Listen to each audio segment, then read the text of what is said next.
पिछले 1-2 दिनों में पाकिस्तान में क्या क्या हुआ है। स्वाद में एक्सट्रीमिस्ट मोब ने सियालकोट से एक टूरिस्ट पर कुरान की बेहुरमती का इल्जाम लगाकर उसे जिंदा जला दिया। नेपरा ने तमाम इलेक्ट्रिसिटी बिल्स पर 1000 तक का फिक्स टैक्स लगाने का फैसला कर लिया। कोयटा में बलोच लहदगी पसंद ग्रुप के लोगों ने पिकनिक पॉइंट पर पंजाब के 10 लोगों को अगवा कर लिया। पंजाब गवर्नमेंट ने फार्मर्स को सस्ते रेट पर मुर्गियां देने की पीटीआई के दौर की स्कीम को दोबारा स्टार्ट कर दिया। ईद उल अजहा पर पाकिस्तान की पहली साइंस फिक्शन और फैंटेसी मूवी उम्र अयार रिलीज की गई। ईद उल अजहा के दिनों में 4 लाख टूरिस्ट ने केपीके का विजिट किया। ईद गुजरने के कई दिन बाद भी कराची के कई इलाकों को साफ नहीं किया जा सका। जानवरों की बाकियात अभी भी कई इलाकों में वैसे ही पड़ी हुई हैं। पाकिस्तान स्टॉक एक्सचेंज ने 80,000 पॉइंट्स क्रॉस करके न्यू हाईएस्ट मार्क सेट कर दिया है। पिशावर हाई कोर्ट में टिकटॉक को पाकिस्तान में परमानेंटली बैन करने की रिक्वेस्ट हुई है। कराची में पाकिस्तान का पहला human milk bank Karachi Darul Islam का फतवे के बाद बंद कर दिया गया है। लाहौर फ्री वाईफाई सर्विस की 100 लोकेशन को बढ़ाकर 200 कर दिया गया है। केपीके में 22 घंटे लोड शेडिंग हो रही है, जिसके खिलाफ केपीके के लोग भी प्रोटेस्ट कर रहे हैं। केपी गवर्नमेंट भी फेडरल गवर्नमेंट से शदीद गुस्सा है। फेडरल गवर्नमेंट को जल्द से जल्द केपी में लोड शेडिंग के इशू को रिजोल्व करने का कहा है। करम में पाक फौज की गाड़ी पर अटैक हुआ, जिसमें 5 फौजी शहीद हो गए। फेडरल गवर्नमेंट ने पाकिस्तान स्टील मिल को स्क्रैप करके उसकी जमीन सिंध गवर्नमेंट के हवाले करने का फैसला कर लिया है। बलोचिस्तान गवर्नमेंट ने 656 बिलियन रुपीस का बजट पेश कर दिया है।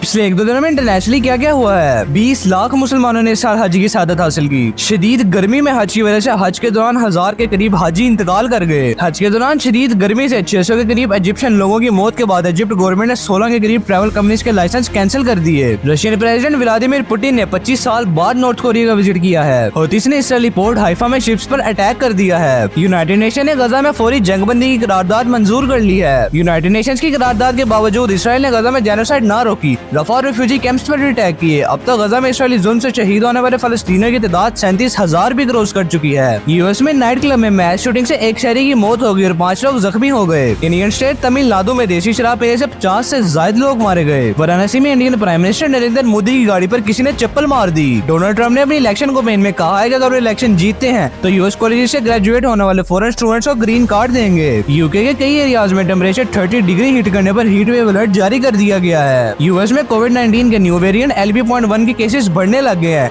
US centre for disease control and prevention ने वार्निंग जारी कर दी है।